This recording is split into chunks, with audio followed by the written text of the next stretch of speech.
UTL solar solar लावणार आणि सबसिडीही मिळवून देणार।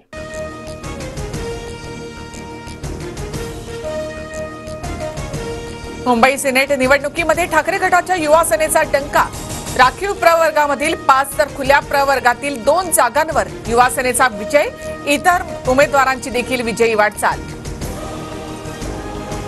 सिनेट निवडणुकीमध्ये मतमोजणीला स्थगिती देण्यास हायकोर्टाचा नकार।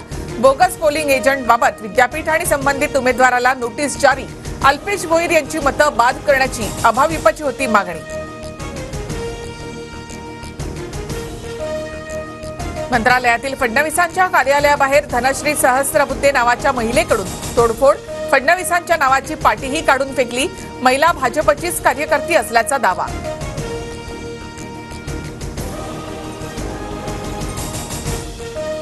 फडणवीसांच्या कार्यालयाची तोडफोड करणाऱ्या धनश्री सहस्त्रबुद्धे या महिलेच्या घरी पोलीस। मात्र दरवाजा उघडण्यास महिलेचा नकार। महिलेचं मानसिक संतुलन बिघडल्याची पोलिसांची माहिती। एखादी आपली बहीण चिडली असल्यास तिची व्यथा समजून घेणार। तोडफोड प्रकरणावर देवेंद्र फडणवीसांची प्रतिक्रिया। तर महिलेला कुणीतरी मुद्दाम पाठवल्याचा देखील संशय व्यक्त।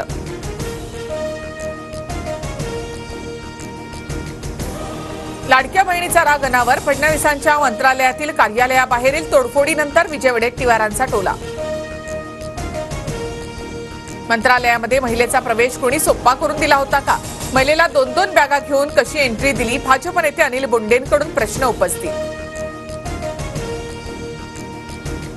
मंत्रालयाच्या सचिव गेटवर बंदोबस्तातील पोलिसांचं निलंबन होणार। एक अधिकारी आणि काही पोलीस कर्मचारी बंदोबस्ताला तैनात असल्याची माहिती। अप्पर पोलीस आयुक्त विनीता साहूंकडून चौकशी सुरू। गृहमंत्र्यांच्या सुरक्षेमध्ये हलगर्जीपणा ही चिंतेची बाब। गृहमंत्री सुरक्षित नसतील तर राज्यातील महिलांच्या सुरक्षेची कल्पना न केलेली बरी। ठाकरे गटाच्या सुषमा अंधारेंचं ट्विट। सोमवारपर्यंत अक्षयचा मृतदेह दफन करा। जागा उपलब्ध करून द्या। कोर्टाचे राज्य सरकारला आदेश। अक्षयचा मृतदेह दफन करायला बदलापूर, अंबरनाथ आणि कळव्यामध्ये विरोध।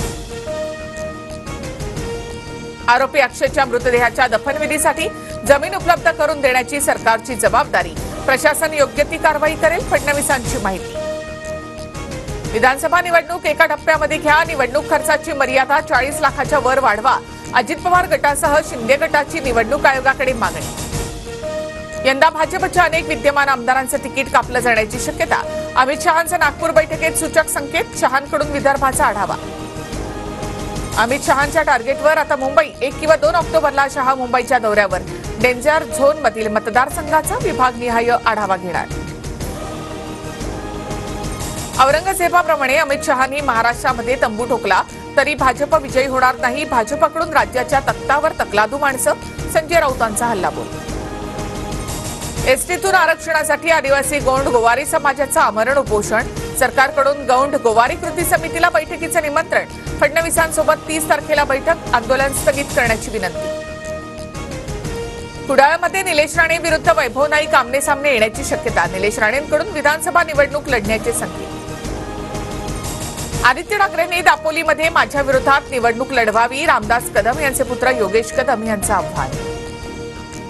छत्रपती संभाजीनगरमधील गंगापूर विधानसभा मतदारसंघात महायुतीचा संघर्ष। अजित पवार गटाचे आमदार सतीश चव्हाणांकडून गंगापूरमधून निवडणूक लढवण्याची घोषणा। उपमुख्यमंत्री फडणवीसांचं 2,66,000 बहिणींना पत्र। बहिणींच्या पाठीशी खंबीर उभे राहण्याची पत्रामधून ग्वाही। तर राज्याच्या विकासासाठी सोबत राहण्याचं बहिणींना आवाहन। अतिवृष्टीचा राज्यातील 12 जिल्ह्यांना फटका। 33,000 हेक्टरवरील पिकं पाण्यात। सोयाबीन, मका, उडीदसह कापूस, कांदा, भाजीपाल्याचं नुकसान। भारत विरुद्ध बांगलादेशमधील दुसऱ्या कसोटी सामन्याच्या पहिल्या दिवसाचा खेळ संपला। पहिल्या दिवशी पावसाच्या व्यत्ययामुळे फक्त 35 षटकांचा खेळ। बांगलादेशच्या 3 गड्यांच्या मोबदल्यात 107 धावा। UTL सोलार सोलार लावणार आणि सबसिडीही मिळवून देणार।